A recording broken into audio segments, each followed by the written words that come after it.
Alright, this is the last page of your notes. We just have 4 problems on the back side, and we're going to go ahead and take a look at these quadratic equations, and it's asking for finding the factors. Now, for finding the factors or the solutions, this is something that is review. Within the quadratic equation unit, okay, we were finding factors the entire time. So looking at this equation, you would first start off with trying to find those factors, or okay, if nothing else works, because I can tell you right now, the AC method is not going to work on this, the grouping method is not going to work. If all else fails, we're going to have to use the quadratic equation. Okay, so that quadratic equation, just remember, is x equals opposite b plus or minus the square root b squared minus 4ac, okay, all divided by 2a. So make sure you take a moment to pause and write that down. Alright, so we're going to go ahead and use the quadratic equation on these 4 problems.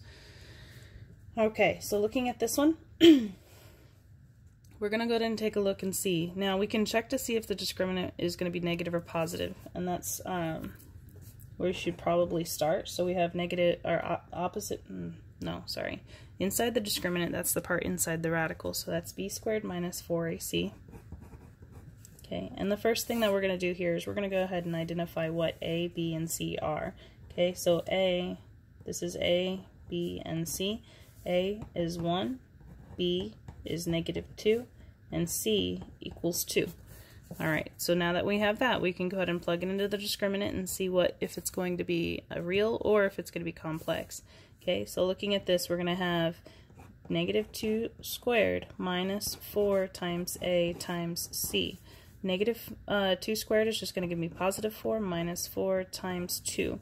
Okay, and that's just 4 minus 8, and that is negative. So if we are going to end up with negatives inside of the radical, we are going to have complex numbers or imaginary numbers.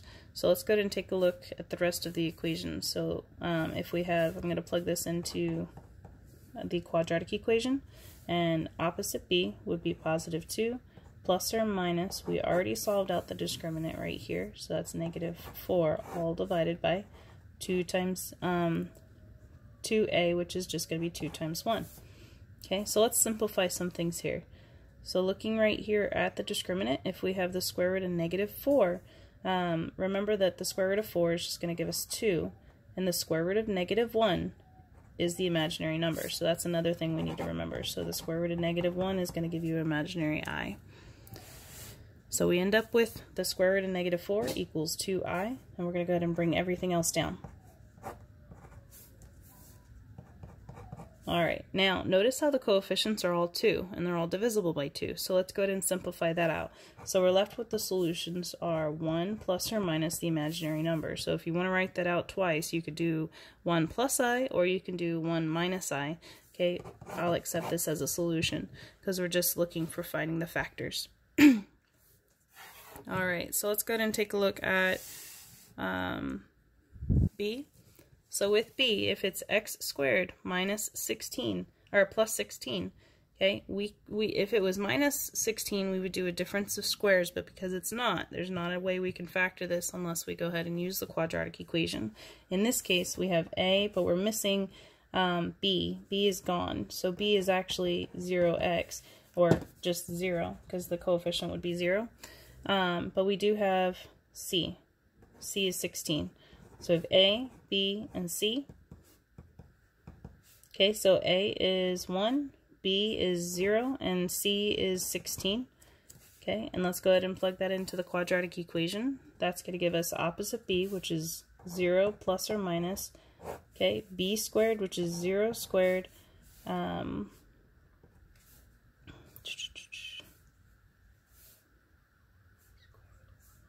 alright, b squared minus 4 times a times c, which is 16, all divided by 2a.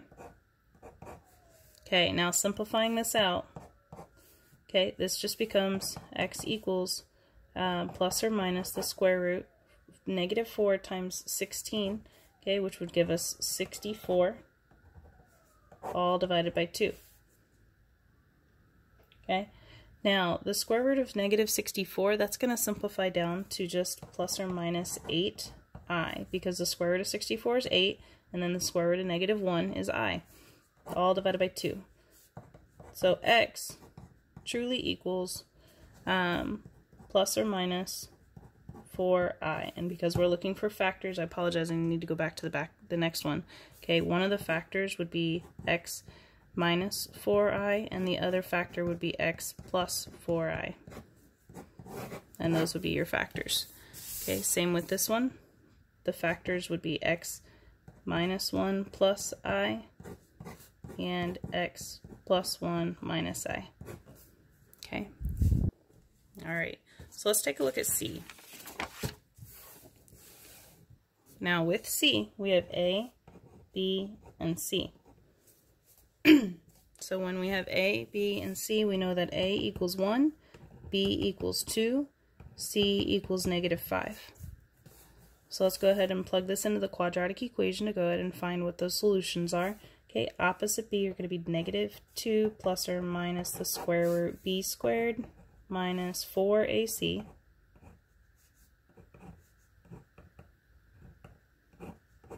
All divided by 2 times A. And that would equal our x value. Okay, so let's simplify. So x equals opposite, okay, 2 squared, which is 4, plus 20. Okay, so we end up with the square root of 24, all divided by 2.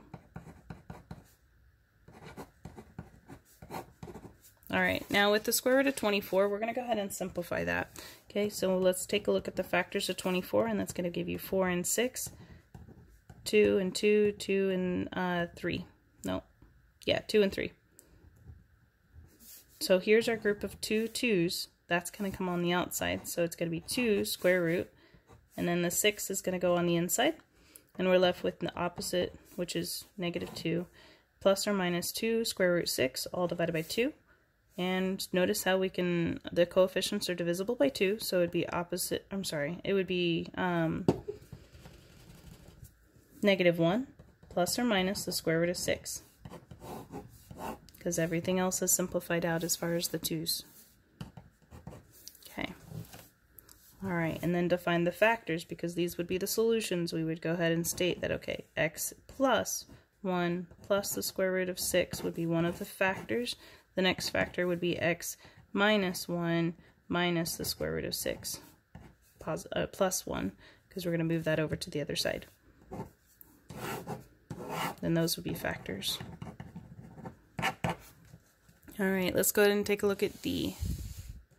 Now looking at D, make sure it's focused there. Okay, A is 2, B is 5, and C is 3. So let's go ahead and plug that into the quadratic equation to start us off. So the quadratic equation is x equals opposite B, which we would have opposite 5 plus or minus the square root.